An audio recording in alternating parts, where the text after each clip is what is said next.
Assalamualaikum warahmatullahi wabarakatuh. Perkenalkan, nama saya Feni Parera, NIM 2019-14345 dari kelas 3M, mata kuliah Pembelajaran Bahasa dan Sastra Indonesia SD, Program Studi Pendidikan Guru Sekolah Dasar, Fakultas Keguruan dan Ilmu Pendidikan Universitas PGRI Palembang, tahun ajaran 2020-2021, dengan dosen pengampu Ibu Mardiana Sari, Magister Pendidikan. Di sini saya akan menjelaskan bagaimana cara membuat dan menyusun rencana pelaksanaan pembelajaran. Selamat menyaksikan. Baiklah, langsung saja.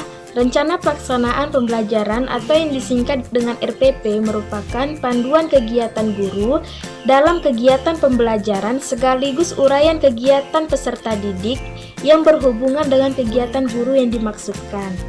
Rencana pelaksanaan pembelajaran dijabarkan dari silabus yang untuk mengarahkan kegiatan pembelajaran peserta didik dalam upaya mencapai kompetisi dasar. Namun tak jarang kita temui guru yang tidak tahu cara membuat RPP untuk kegiatan pembelajaran. Hal ini sungguh ironis karena RPP berfungsi sebagai pedoman dalam pembelajaran. Jadi jika masih ada guru yang belum bisa membuat RPP, kemungkinan arah dan tujuan pembelajaran tidak bisa tercapai secara maksimal. Untuk membuat RPP, sebaiknya kita mengetahui komponen-komponen yang ada di dalam RPP tersebut, seperti identitas mata pelajaran, kompetisi inti, kompetisi dasar dan indikator, tujuan pembelajaran, materi pembelajaran, metode pembelajaran, sumber dan media pembelajaran, langkah-langkah pembelajaran, dan penilaian hasil belajar. Baiklah, ini adalah contoh RPP yang telah saya buat. Di sini saya mengambil mata pelajaran Ilmu Pengetahuan Alam dari buku tematik kelas 3, yaitu tema 1, Pertumbuhan dan Perkembangbiakan Makhluk Hidup. Ini adalah contoh RPP saya yang telah saya buat. Komponen yang pertama yaitu ada identitas mata kuliah, yaitu ada nama sekolah, kelas dan semester, tema, subtema, pembelajaran keberapa, dan alokasi waktunya. Di sini nama sekolah yang saya ambil yaitu SD Negeri 40 Percontohan, kelas 3 dan semester 1, tema 1 Pertumbuhan dan Perkembangan Makhluk Hidup, subtema 4 Pertumbuhan dan Perkembangan Tumbuhan, pembelajaran ke-1, alokasi waktu 1 kali 35 menit. Bagian yang kedua yaitu ada kompetisi inti. Kompetisi inti merupakan kualifikasi kemampuan minimal peserta didik yang menggambarkan penguasaan pengetahuan, sikap, dan keterampilan yang diharapkan dicapai pada setiap kelas atau semesternya pada suatu mata pelajaran. Di sini, kompetisi yang saya buat yaitu 1. Menerima dan menjalankan ajaran agama yang dianutnya. 2. Menunjukkan perilaku jujur, disiplin, tanggung jawab, santun, peduli, dan percaya diri dalam berinteraksi dengan keluarga, teman, guru, dan tetangga. Yang ketiga ada memahami pengetahuan faktual dengan cara mengamati, mendengar, melihat, membaca, dan menanya berdasarkan ingin tahu tentang dirinya, makhluk ciptaan Tuhan, dan kegiatannya dan benda-benda yang dijumpainya di rumah dan di sekolah.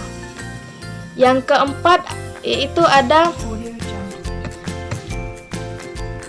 menyajikan pengetahuan faktual dalam bahasa yang jelas, sistematis, dan logis, dalam karya yang estetis dan gerakan yang mencerminkan anak sehat, dan dalam tindakan yang mencerminkan perilaku anak beriman dan berakhlak mulia. Selanjutnya yaitu kompetisi dasar dan indikator. Kompetisi dasar dan indikator adalah perilaku yang dapat diukur atau diobservasi untuk menunjukkan kecapaian kompetisi dasar tertentu yang menjadi acuan penilaian mata pelajaran. Indikator pencapaian kompetisi dirumuskan dengan menggunakan kata kerja operasional yang dapat diamati dan diukur, yang mencakup pengetahuan, sikap, dan keterampilan. Kompetisi dasar dan indikator di sini yaitu mata pelajaran ilmu pengetahuan alam. Kompetisi dasarnya itu meresapi keagungan Tuhan Yang Maha Esa atas penciptaan makhluk hidup, hidup sehat, benda dan sifatnya, energi dan perubahan bumi dan alam semesta. Yang kedua, memiliki kedisiplinan dan tanggung jawab untuk hidup dan tumbuh melalui pemanfaatan bahasa Indonesia atau bahasa daerah. Selanjutnya, menguraikan teks arahan petunjuk tentang perawatan hewan dan tumbuhan serta daur hidup hewan dan perkembangbiakan tanaman dengan bantuan guru atau teman dalam bahasa Indonesia lisan dan tulis yang dapat diisi dengan kosakata bahasa daerah untuk membantu pemahaman. Indikatornya mengidentifikasi isi tekstur kembangbiakan tumbuhan. Yang terakhir, menerangkan dan mempraktikkan teks arahan atau petunjuk tentang perawatan hewan dan tumbuhan serta daur hidup hewan dan perkembangbiakan tanaman secara mandiri dalam bahasa Indonesia lisan dan tulis yang dapat diisi dengan kosakata bahasa daerah untuk membantu penyajian. Indikatornya menjelaskan cara perkembangbiakan tumbuhan sesuai teks yang dibaca melalui kegiatan menjawab pertanyaan dan menulis tahapan perkembangbiakan tumbuhan. Selanjutnya, komponen selanjutnya yaitu tujuan pembelajaran. Tujuan pembelajaran yaitu menggambarkan dan hasil belajar yang diharapkan dicapai oleh peserta didik sesuatu dengan kompetisi dasar. Di sini tujuan pembelajaran yang saya buat yaitu satu, dengan membaca teks, siswa dapat mengidentifikasi isi teks tentang perkembangbiakan tumbuhan dengan benar. Yang kedua, dengan membaca, siswa dapat menjelaskan cara perkembangbiakan tumbuhan sesuai teks yang dibaca melalui kegiatan menjawab pertanyaan dengan benar. Yang ketiga, dengan mengamati gambar, siswa dapat menuliskan tahapan perkembangbiakan tumbuhan dengan menggunakan ejaan yang benar.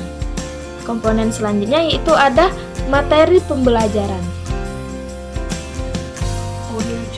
Materi pembelajaran yaitu memuat fakta, konsep, prinsip, dan prosedur yang relevan dan ditulis dalam bentuk butir-butiran sesuai dengan rumusan indikator pencapaian kompetisi.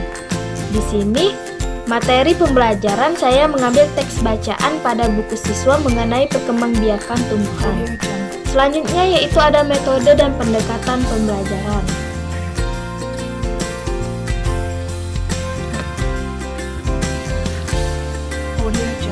Metode pembelajaran digunakan oleh guru untuk mewujudkan suasana belajar dan proses pembelajaran agar peserta didik mencapai kompetisi dasar atau seperangkat indikator yang telah ditetapkan. Ini adalah metode dan pendekatan pembelajaran. Selanjutnya yaitu sumber dan media.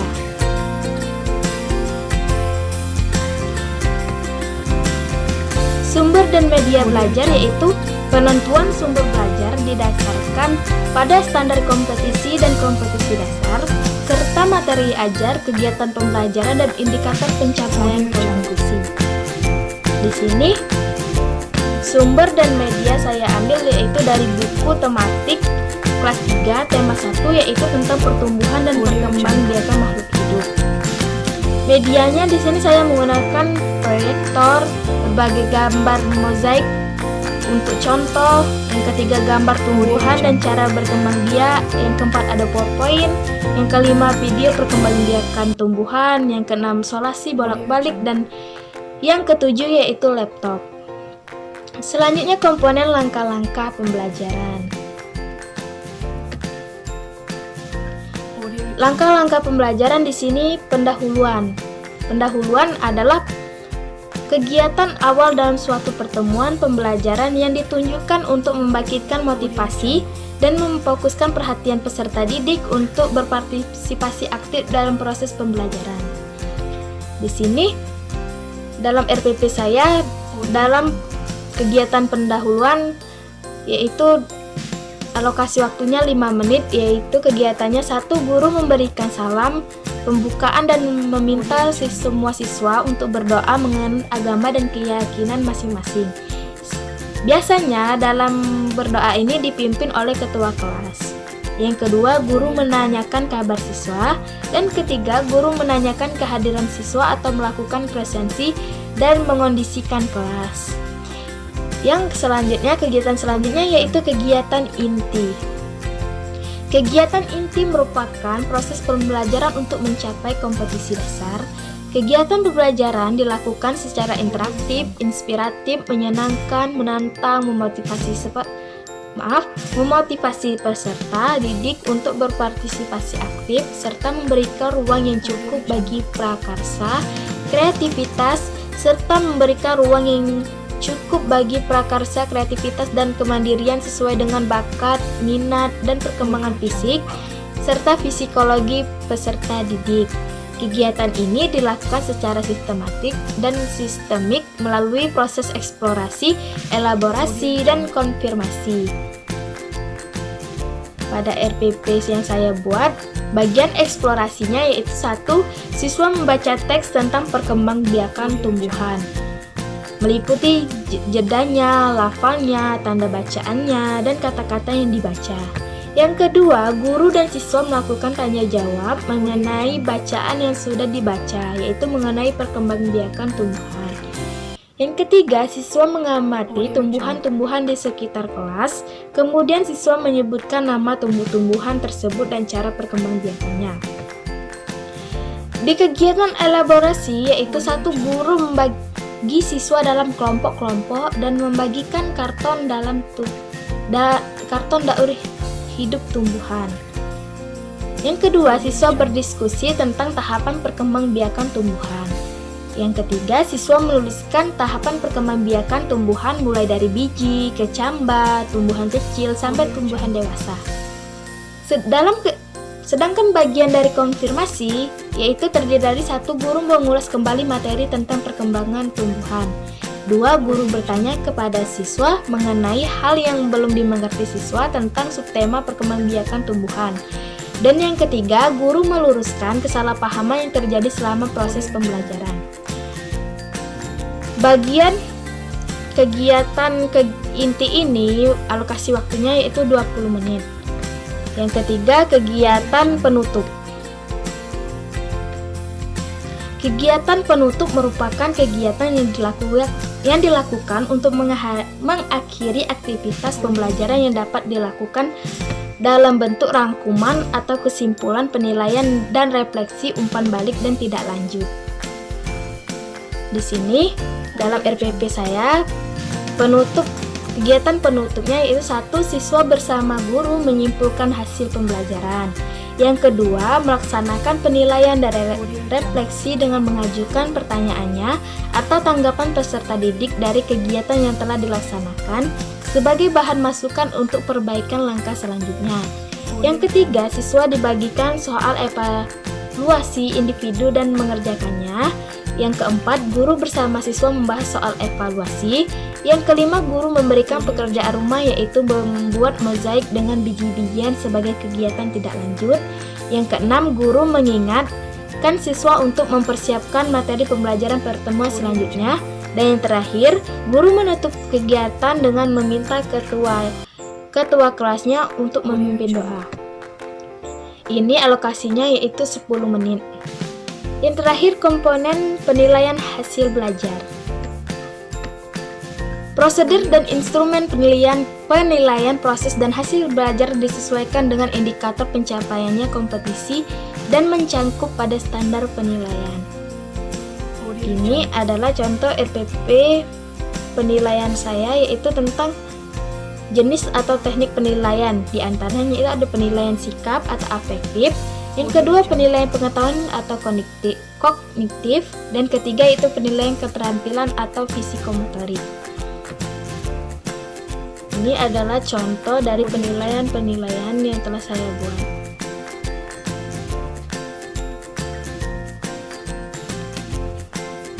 Baiklah, sekian penjelasan tentang tata cara membuat RPP dari saya.